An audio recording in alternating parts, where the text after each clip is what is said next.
no crecemos, no podemos pagar. El nuevo gobernador de la provincia de Buenos Aires, la más grande de Argentina, vuelve a hacer la advertencia al tomar posesión de su cargo. La provincia más grande de Argentina dice no tiene suficiente dinero para salir de sus deudas y salarios el próximo mes. Es un callejón sin salida. El Fondo Monetario Internacional y el gobierno de Ecuador llegan a un acuerdo. El país sudamericano recibirá un fondo de ayuda de 498 millones de dólares si el acuerdo recibe aprobación final del directorio ejecutivo del FMI. ¿Cuáles son las condiciones que le impuso el FMI al gobierno del presidente Lenín Moreno?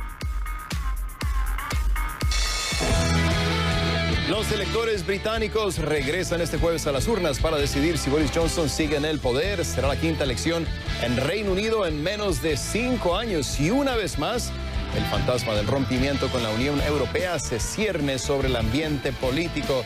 ¿Le pondrá fin esta elección a la disputa del Brexit a más de 3 años de su aprobación?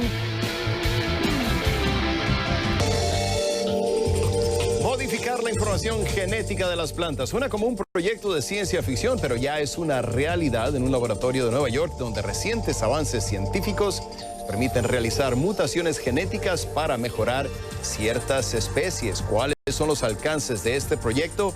¿Debe de haber límites? Lo vamos a analizar más adelante. Desde la sede mundial de CNN en Atlanta comienza el único programa que vive la economía. Esto es CNN Dinero.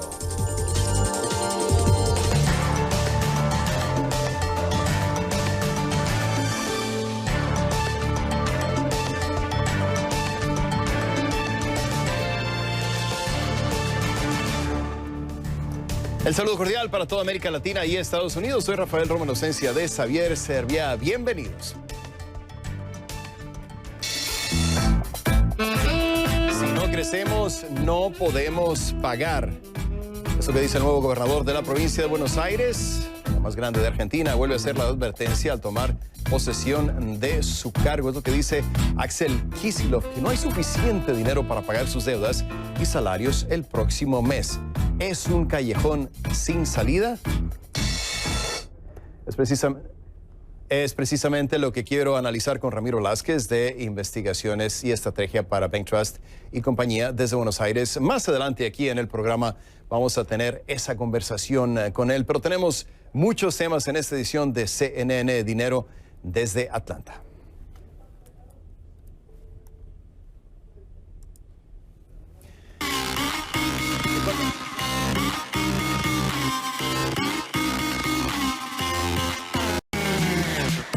Monetario Internacional y el gobierno de Ecuador llegan a un acuerdo. El país sudamericano recibirá un fondo de ayuda de 498 millones de dólares si el acuerdo recibe aprobación final del directorio ejecutivo del FMI.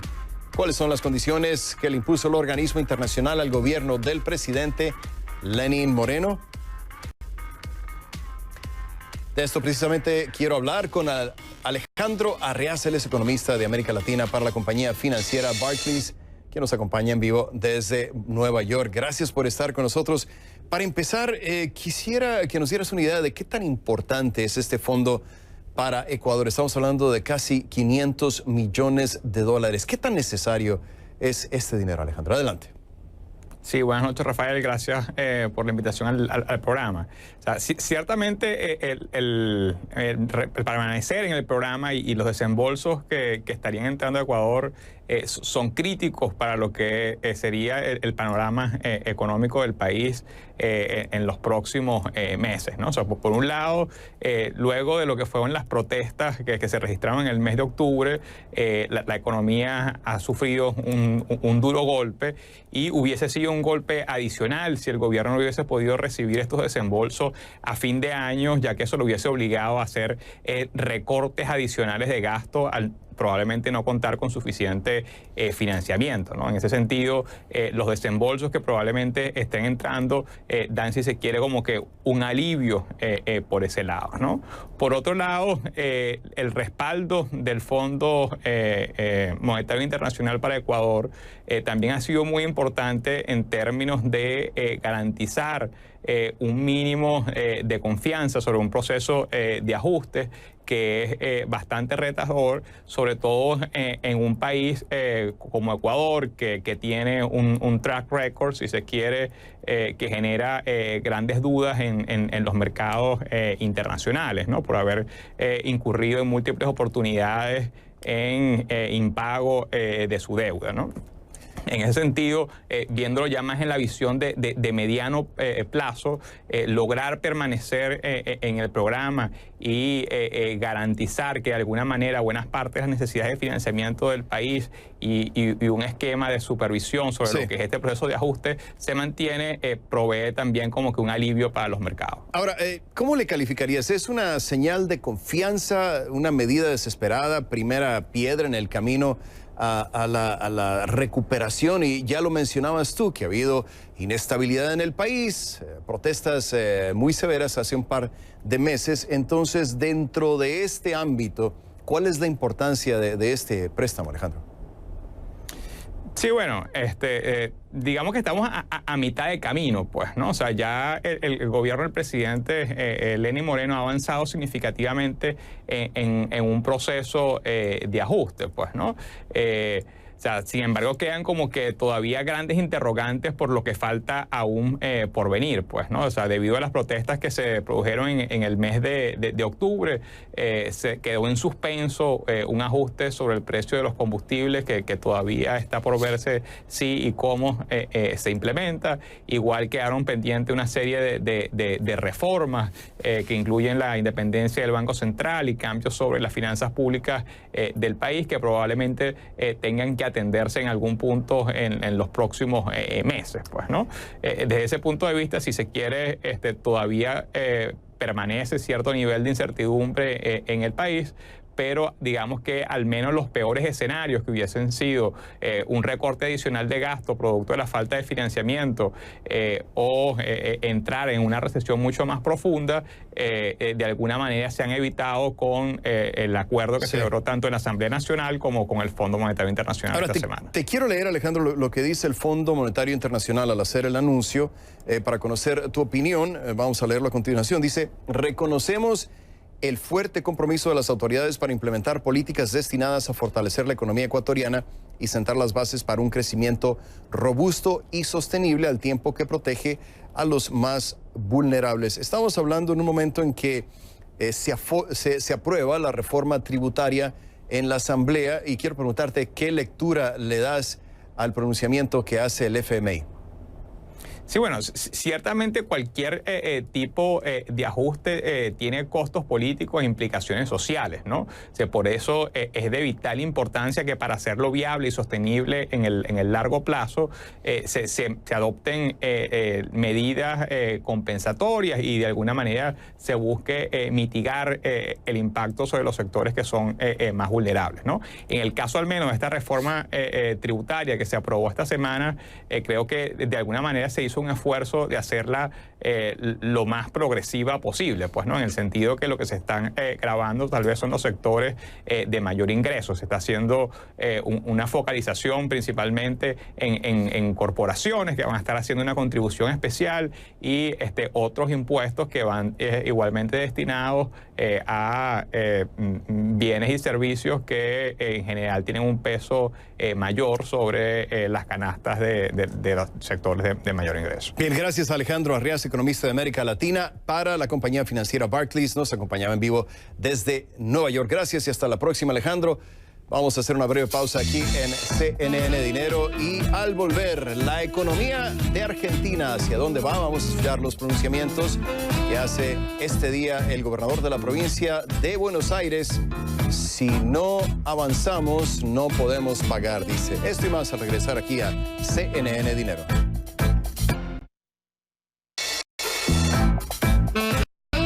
Si no crecemos, no podemos pagar. El nuevo gobernador de la provincia de Buenos Aires, la más grande de Argentina, vuelve a hacer la advertencia al tomar posesión de su cargo. Axel Kicillof dice que su provincia no tiene suficiente dinero para pagar sus deudas y salarios en el próximo mes. ¿Está Argentina en un callejón sin salida? Es lo que le quiero preguntar a Ramiro Blázquez de Investigaciones y Estrategias para Bank Trust Company, quien nos acompaña desde Buenos Aires. Ramiro, bienvenido a esta edición de CNN Dinero. Para empezar, déjame preguntarte, y quizá pueda parecer muy obvia la pregunta, pero quiero preguntarte si la presidencia de Alberto Fernández será una especie de presidencia de Cristina Fernández de Kirchner 2.0, es decir, ¿quién ostentará el poder en Argentina a partir de este 10 de diciembre y qué tan drástico va a ser el rompimiento con el modelo económico de gobierno que había establecido Mauricio Macri? Te escucho, bienvenido. ¿Qué tal, Rafael? Muchas gracias por la invitación. Yo creo que en principio va a ser una sociedad donde el poder va a estar repartido entre ambos. No hay que olvidar también que Alberto Fernández es él ha sido, está en esa posición gracias a que fue designado directamente por Cristina, o sea, una transferencia de votos, pero entiendo que va a ser una sociedad entre ambos donde el poder va a estar repartido. Y esto ya lo estamos viendo, lo hemos visto en las designaciones del gabinete que se conocieron hace muy poco tiempo. Sí, Ramiro, independientemente de cómo gobierne Alberto Fernández, Argentina tiene retos financieros muy serios. Tú lo sabes mejor que yo, que el nuevo presidente, tendrá que afrontar. ¿Qué tanta capacidad de maniobra tendrá Fernández? Siento que ha prometido en campaña dar marcha atrás a las medidas de austeridad impuestas por Macri y a las condiciones también del FMI y los mercados internacionales. ¿Qué tanta capacidad va a tener? Bueno, es una excelente pregunta, porque en realidad nosotros en Bank Trust creemos que la capacidad de maniobra que va a tener el nuevo gobierno es muy limitada. O sea, hoy justamente hizo declaraciones en su primera conferencia de prensa el nuevo ministro de Economía, Martín Guzmán, donde reconoció que no hay margen para hacer una expansión fiscal muy grande porque no hay financiamiento y tampoco se puede hacer una expansión monetaria para financiar el mayor déficit, porque esto implicaría un aumento muy fuerte de la inflación. En otras palabras, mucho margen de maniobra el gobierno no tiene, con lo cual la idea principal, me parece que, de acuerdo a lo que vimos en la conferencia de prensa de hoy, es tratar de generar la credibilidad suficiente como para decir cuando volvamos a crecer vamos a repagar nuestras deudas. Sí. El problema justamente es que ninguna reestructuración exitosa se ha llevado a cabo, una reestructuración no traumática, se ha llevado a cabo sobre la base de promesas de futuras ajustes fiscales para repagar la deuda. Y eso es lo que para mí tiene más, me genera más dudas respecto de lo que vemos hoy, de los lineamientos que hoy discutió el ministro de Economía. Y ya que lo mencionas, Ramiro, tenemos una fracción de lo que dijo el ministro de Economía, Martín Guzmán. Vamos a escucharlo juntos, si te parece. También hay un reconocimiento por parte del FMI de la grave situación económica en la que está Argentina. De modo que pensamos que existe la posibilidad de que haya un diálogo bien constructivo, ya está ocurriendo, y que sea abierto. Pero hay que tomar decisiones, y esas decisiones las vamos a tomar nosotros. ¿Sí? Nosotros somos un soberano que decide por nosotros mismos. Este es nuestro proyecto y el programa es nuestro. No es un programa diseñado por el FMI, es un programa diseñado por nosotros. De modo que vamos a buscar, ya lo estamos haciendo, adecuar el acuerdo a los objetivos de sostenibilidad macroeconómico que se establecen en este programa. En otras palabras, Ramiro, creo que dice, vamos a hacer las cosas a nuestra manera. Ya lo mencionabas tú más temprano. Axel Kicillof dice, si no crecemos, no podemos pagar. ¿Qué señales le envían estas declaraciones a los mercados internacionales y al Fondo Monetario Internacional, Ramiro? Bueno, la realidad es que también en esa misma conferencia de prensa el ministro de Economía destacó la importancia de tener superávit fiscales y externos consistentes con la nueva deuda. En otras palabras, lo que Argentina está pidiendo es principalmente, y en eso creo que es la novedad del programa y lo que lo hace argentino, es tiempo para poder pagar y tiempo para que la economía se ponga en marcha. Lo que pasa es que eso, el problema que yo le veo, es que eso se genera en base a tener credibilidad y tener una reputación. Y Argentina justamente lo que tiene es una reputación de no pagar sus deudas y de que cada vez que crece utiliza los mayores recursos fiscales que se generan por el crecimiento en aumentar el gasto público. Y eso hace que haya un aumento procíclico del gasto. Entonces ahí es donde se genera la contradicción y el problema a mi forma de ver. Sí, bueno, Ramiro, no quiero trivializar un tema porque es muy serio y afecta a todo un país, pero de cierta manera compararías esto como una persona que quiere perder peso, pero no quiere dejar de comer. ¿De esto se trata a fin de cuentas? Bueno, lo que pasa es que en este caso no se trata de comer por gula. Hay una realidad que es que hay un sector de la población bastante amplio que ha caído en una situación de gran vulnerabilidad. Lo que pasa es que la realidad también es que desde el punto de vista de los acreedores, uno tiene que entender que ellos buscan cobrar sus acreencias. Y el problema de Argentina es que no les da las suficientes garantías a futuro como para que pueda permitírsele una extensión de plazos o una refinanciación o un cambio en las condiciones de la deuda con un riesgo mucho más bajo de que Argentina vuelva a cumplir sus compromisos. Y ahí es donde está justamente el problema y donde podría entrar el FMI tratando de disminuir esa asimetría de información y esa incertidumbre que se genera. Sin embargo, no está nada dicho al respecto. Le agradezco muchísimo a Ramiro Blázquez de Investigaciones y Estrategia para Bank Trust & Company. Nos acompañaba desde Buenos Aires. Gracias, Ramiro. Y hasta la próxima, cuando regresemos a CNN Dinero.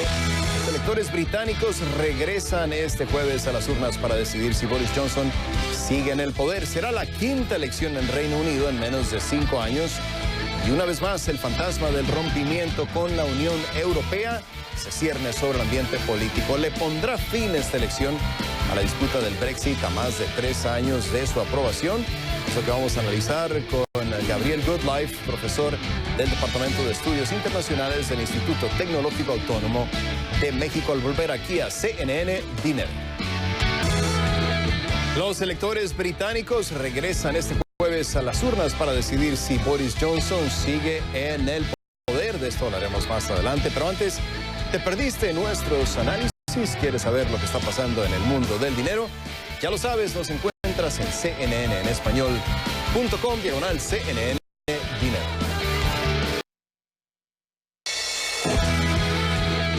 Los electores británicos regresan este jueves a las urnas para decidir si Boris Johnson sigue en el poder. Será la quinta elección en Reino Unido en menos de 5 años y una vez más el fantasma del rompimiento con la Unión Europea se cierne sobre el ambiente político.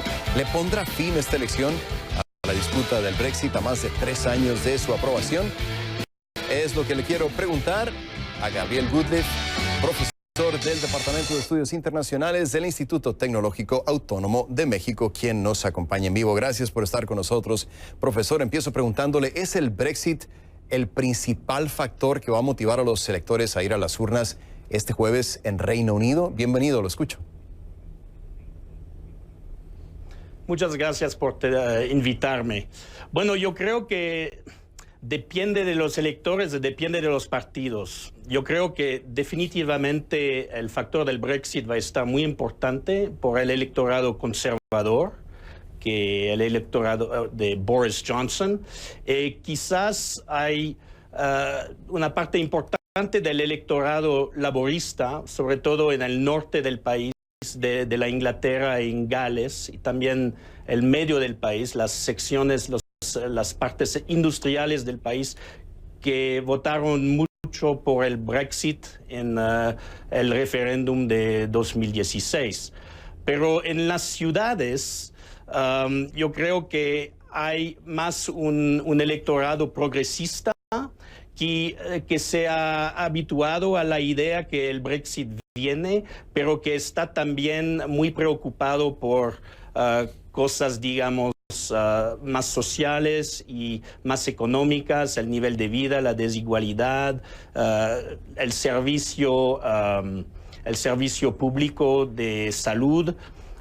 Entonces yo creo que los factores van a estar muy mezclados, pero que el Brexit sí definitivamente es un factor muy importante que va a afectar a la decisión de los votantes británicos. Algunas encuestas, profesor, le dan una ventaja de aproximadamente el 10% a los conservadores.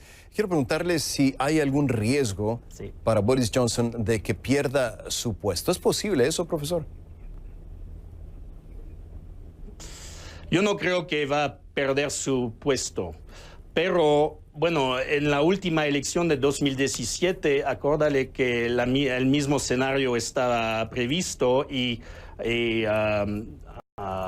llegamos a un parlamento colgado, a decir, un parlamento donde no había partido con una mayoría clara para gobernar. Y eso podría pasar, es una posibilidad. Pero bueno, las encuestas dan a Johnson 10% más. La encuesta YouGov de hoy dice que el Partido Conservador va a tener una mayoría de 28 asientos en la Cámara de los Comunes. Y hay que recordarle, profesor, a nuestros televidentes que son las quintas elecciones en Reino Unido en menos de 5 años, incluyendo 2 elecciones generales. ¿A qué le atribuye usted esta polarización que ha llevado a una paralización, digamos, del Parlamento británico? Bueno, eso es una buena pregunta. Bueno, seguro que la pregunta del Brexit ha polarizado muchas cosas, pero el Brexit también puede ser leído como un síntoma de problemas mucho más amplios que estamos viendo en todas las democracias occidentales, ¿no? El auge del populismo, la ansiedad popular en frente de la mundialización o la globalización económica, pero también cultural. Y problemas de conflictos culturales que son vinculados a la migración o la percepción de la migración. Y todo eso hace una mezcla que ha permitido votos como el Brexit y también votos para partidos que son bastante polarizados, como lo dice hoy el Partido Laborista de Jeremy Corbyn, mucho más a la izquierda que lo de Miliband, de Tony Blair, ¿no? Y también el Partido Conservador es mucho más a la derecha, ha internalizado mucho el discurso anti-inmigrante, anti-europeo of the Brexit Party or of the United Kingdom Independence Party, ¿no? De Nigel Farage. Entonces, sí, esta polarización, yo creo que hay circunstancias contundentes a la Gran Bretaña, pero reflejan también debates y ansiedades y problemáticas políticas que vemos en muchos países europeos y también Estados Unidos. Bien lo decías, es un síntoma de un mal mayor, quizás. Se nos acaba el tiempo, desafortunadamente. Le agradezco muchísimo al profesor Gabriel Goodleaf del Departamento de Estudios Internacionales del Instituto Tecnológico Autónomo de México, el ITAN. Gracias y hasta la próxima, profesor. Y cuando regresemos a CNN Dinero. Crisis en el sector agrícola de Venezuela. El campo del país sudamericano tiene la capacidad de satisfacer solo el 20% de las necesidades de los consumidores. ¿Qué dicen los agricultores sobre la dura realidad que enfrentan? Tendremos un reporte especial y además vamos a analizar el tema con Armando Chacín, presidente de la Federación de Ganaderos FEDENAGA desde Caracas, al volver aquí a CNN Dinero. Crisis en el sector agrícola de Venezuela. El campo del país sudamericano tiene la capacidad de satisfacer solo el 20% de las necesidades de los consumidores en el mercado nacional. ¿Qué dicen los agricultores sobre la dura realidad que enfrentan? Vamos a verlo en el siguiente reporte de Jorge Luis Pérez Valero. Son las montañas de la cordillera de la costa en el norte de Venezuela, áreas con gran potencial productivo donde el trabajo del agricultor depende de resistencia e ingenio. Bartolo Gil tiene un pequeño fundo en el que siembra plátanos y bananos. Que se llama un platanito. No le falta el entusiasmo. Buen racimo. Pero sí los insumos que dejó de tener y que afectaron a su cosecha. Este racimo de plátano, teniendo un químico, botaría por lo menos 60-70 dedos. Sin acceso a fertilizantes y pesticidas, produce alimentos casi de manera orgánica. Ese escenario no le conviene. Se nos ha caído el 70% de la producción, se nos más ha caído. Ya otra vez que yo cuando podía producir, le echaba bastante químico, abono, todo lo que se conseguía. Un racimo de cambur que me daba 30, 50 kilos, ahora me está dando 15 y 10 kilos. De producir 100 cestas de bananos por semana hace año y medio, ahora solo despacha unas 25. A veces nos inventamos también una fumigación con plantas mismas con ánica, romero, sábila, matas, así que son hediondas para combatir la plaga también. Métodos naturales, ¿ves?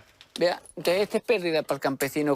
¿Cómo produce uno? La contracción es drástica. Parte de sus pérdidas las reciclan la cría de animales, que también está perjudicada. Tenía 120 cochinos aquí.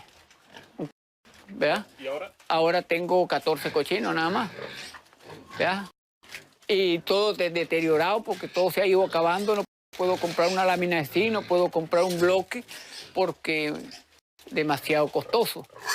Pequeños productores como Bartolo recurren incluso a técnicas artesanales para salvar sus cosechas, pero el gremio en general advierte que la falta de insumos, de infraestructura y de recursos en general amenaza constantemente con la paralización total del sector agrícola del país. Estamos lo que nosotros hablamos un modo sobrevivencia, ¿no? Según FedeAgro, la Confederación de Asociaciones de Productores Agropecuarios, el sector acumula 12 años de contracción. La producción solo abastece el 20% de las necesidades del mercado nacional. Y ahora nosotros tenemos un plan. El gobierno de Nicolás Maduro, aferrado al argumento de que existe una guerra económica, anuncia tiempos de recuperación en el campo.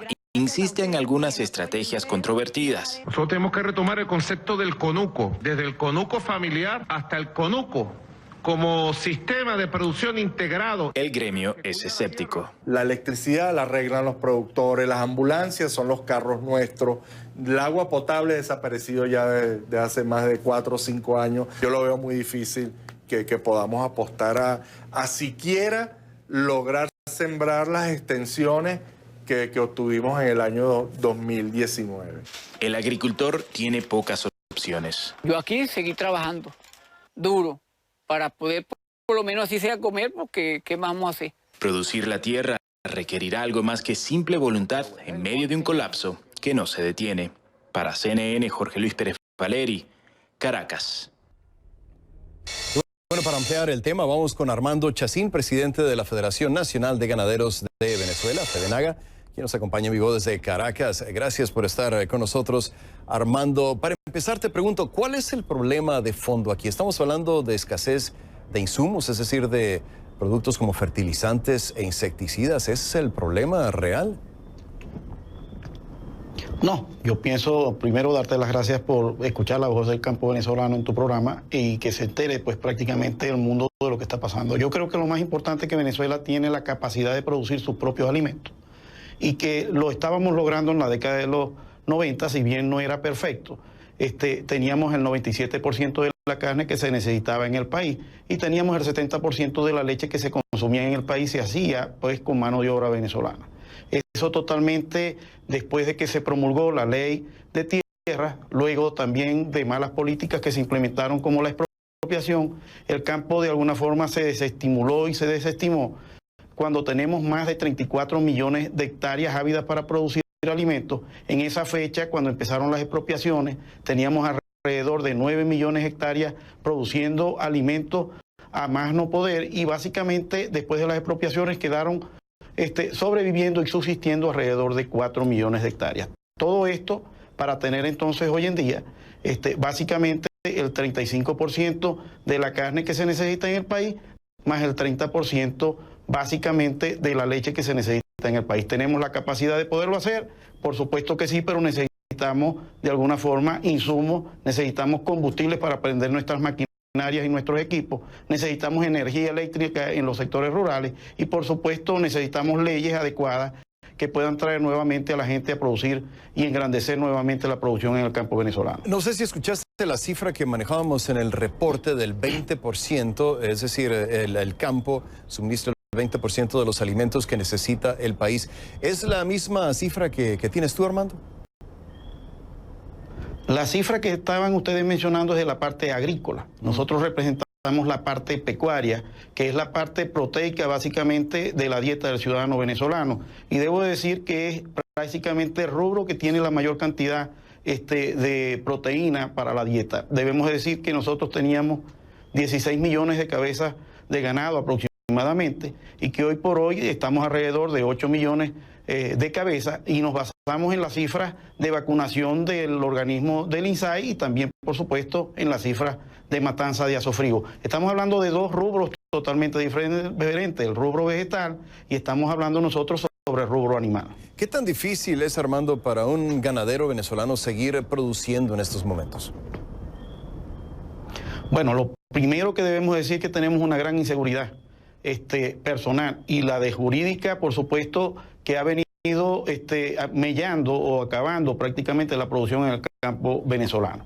Yo creo que el gran, de alguna forma, lo positivo que ha mostrado el productor agropecuario es mantenerse con uñas y dientes en sus unidades de producción, tratando de mantener lo poco o lo mucho que está, esperando de alguna forma por esas políticas claras, coherentes, que deben de venir para que el ciudadano venezolano consumidor no muera de mengua, pues aún teniendo la carne y la leche más económica de toda Latinoamérica, el ciudadano consumidor venezolano no tiene en su calamidad cómo poderla comprar, porque los sueldos básicamente no les alcanza para poderse alimentar ni aquí ni en ningún país del mundo.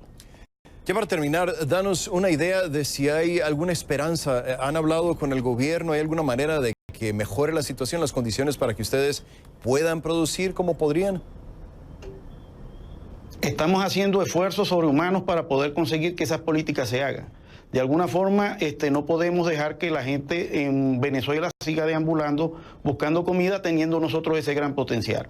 Apostamos a que esto de alguna manera se enrumbe, pues Venezuela tiene todas las cualidades, no solamente para alimentar a sus ciudadanos, como lo podemos demostrar, sino también para poder insertarnos en el comercio de otros mercados produciendo los alimentos. Yo creo que estamos cuesta abajo y el ciudadano productor agropecuario de alguna manera hace sus grandes esfuerzos aún produciendo a pérdida. Nosotros nos encontramos, por supuesto, comprometidos con el productor agropecuario desde la federación y por supuesto comprometido con el ciudadano consumidor venezolano, que a la larga es casi que imposible que pueda comprar de ninguna parte de la frontera, comprar alimentos, pues es imposible con lo que gana en su sueldo.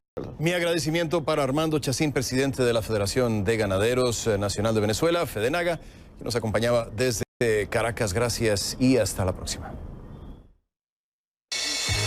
Estas son otras breves económicas de CNN Dinero. Los republicanos se encuentran deliberando sobre cuáles son los próximos pasos a seguir con respecto al juicio político del presidente de Estados Unidos, Donald Trump. Y cobra cada vez más fuerza la idea de no llevar testigos para evitar que se extienda por demasiado tiempo las comparecencias. Sin embargo, esta postura es contraria a la del mandatario, que específicamente ha mencionado que esperaba que se presentaran testigos. Cualquiera de las dos decisiones tendrá un impacto político que se resolverá en el Senado.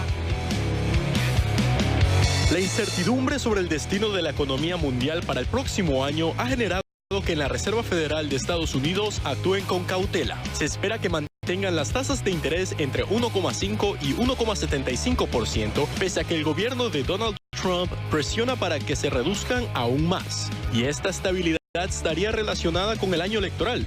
Según Paul Ashworth, jefe de Capital Economics de Estados Unidos, las probabilidades de que aumenten en el corto plazo son cercanas a cero. Por enfrentarse al poder y decirle sus verdades sin cortapisas, esa es la razón expuesta en la revista Time para escoger a la activista por el medio ambiente Greta Thunberg como persona del año.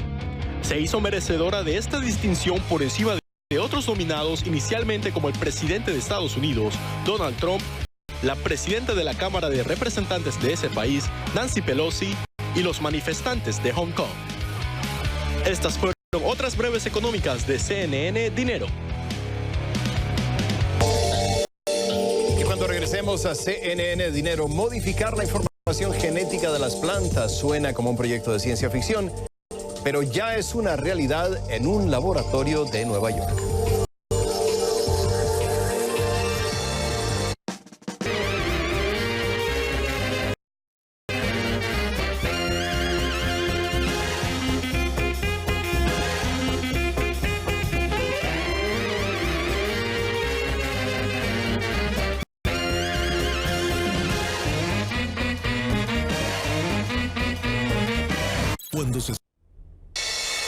A esta hora conectamos con Miami, donde se encuentra Camilo Egaña con un adelanto de su programa. ¿Qué tal, Camilo? ¿Cómo estás? Hola, Rafael. Saludo grande para todos. Saludo grande y cordial. Nada, hemos decidido adelantar la celebración de la Navidad en este programa y lo vamos a hacer en tres minutos aproximadamente con Willy Chirino, Lisette y toda su familia. Navidad en familia en Camilo en... Yo quiero sacar cuenta. 3 minutos, bueno, a las 9. A las 9, 7 minutos. 7 minutos. Un abrazo grande. Oye, tremendos invitados. Te vemos entonces. Gracias, Camilo. Chévere. Chao.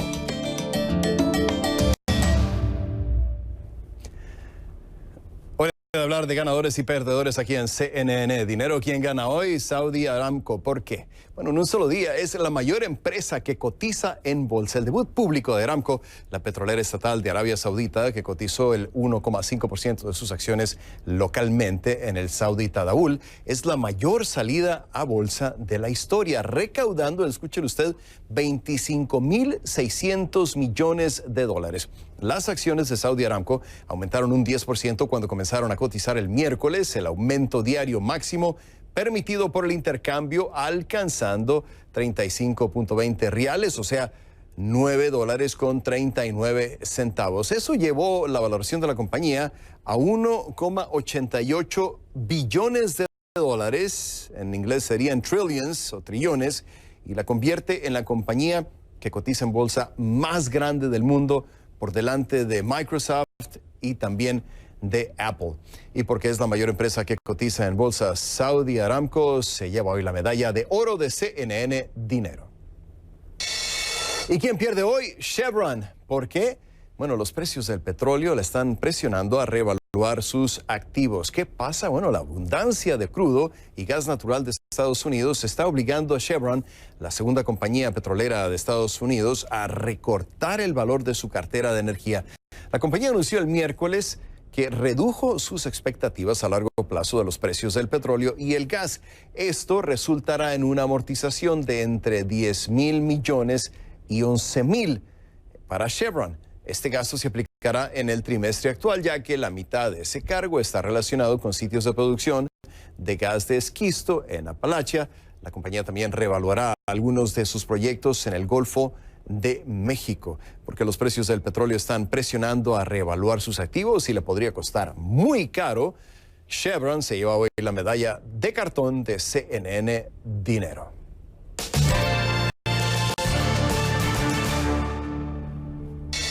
Modificar la información genética de las plantas. Suena como un proyecto de ciencia ficción, pero ya es una realidad en un laboratorio de Nueva York donde recientes avances científicos permiten realizar mutaciones genéticas para mejorar ciertas especies.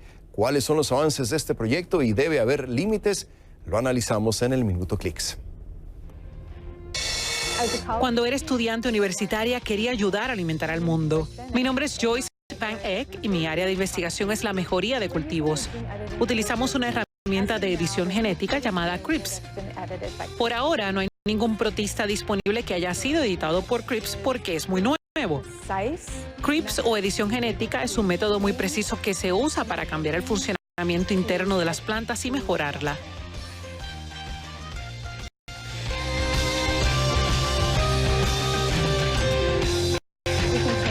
Podemos cambiar algunas características no deseadas de frutas y verduras. Por ejemplo, la alergia al maní es bastante severa, pero la gente sabe cuál es el gen que causa ese alérgeno y pueden utilizar el CRISPR y cambiar ese gen y potencialmente hacer que no sea tan alergénico. Entonces, ¿estos son los tomates? Sí. ¿Cómo va? ¿Les va bien? La edición genética es como tomar unas tijeras y hacer una incisión en el ADN de la planta. Así que cuando se arregla esa incisión, obtenemos un cambio u ocurre una mutación. Es a través de ese cambio que se les ayuda a adaptarse a su entorno. Hoy haré una entrega genética a la cereza enana. Creo que la gente ve esto de manera negativa porque estamos cambiando el ADN y lo hacemos en un laboratorio. Así que cuando piensas en películas o en programas de televisión, siempre es un científico loco. Los mutantes siempre son algo malo. Si obtengo raíces, y le dije si pensé. Fue un éxito. Si no obtengo raíces, significa que no fue un éxito. Traigo grupos a mi laboratorio. Una de las veces alguien me preguntó cómo puede hacer esto cuando sabe que está arruinando al mundo. Y le dije si pensara que estoy arruinando el mundo, no estaría haciendo esto. Las mutaciones son una parte importante del mejoramiento de cultivos. Ayudan a las plantas a adaptarse a diferentes situaciones. Si va a la tienda de comestibles y ve todos esos tipos de tomates, distintas formas, distintos colores, todo eso es resultado de la selección humana de distintos tipos de cultivos y plantas sometidas a estas mutaciones. Oh, sí. Ese es uno bueno. Utilizamos CRISPR para un cultivo llamado cereza enana. La cereza enana es una adorable fruta amarilla cubierta por una cáscara. Es el tamaño de una canica. Es muy dulce y jugosa. La cereza enana es muy tupida y requiere mucho espacio, así que es más difícil de cultivar. Mi esperanza con la cereza enana es mostrar que se puede cambiar una planta cuyo cultivo no es muy práctico, pero al hacer cambios y mejorarla, los agricultores pueden cultivarla y la gente puede contar con ella como parte de su dieta. Esto es bastante interesante. Hizo la pequeña cáscara adentro. No había visto esto antes. La razón por la cual estoy interesada en el mejoramiento de cultivos es que puedo ver el potencial de hacer los cultivos más resistentes al estrés del cambio climático y contribuir a producir más alimentos para nuestra creciente población. Con el cambio climático tenemos un aumento de temperatura y eso afecta la habilidad de una planta de reproducirse. También la vuelve más susceptible a las enfermedades e insectos. Los que hacemos este tipo de investigación deseábamos que se descubriera esta tecnología, pero nunca pensé que vería el CRISPR, y eso es algo que realmente nos entusiasmó. Espero que la gente entienda la importancia de contar con suministros seguros de alimentos y que esta tecnología pueda ayudar a eso.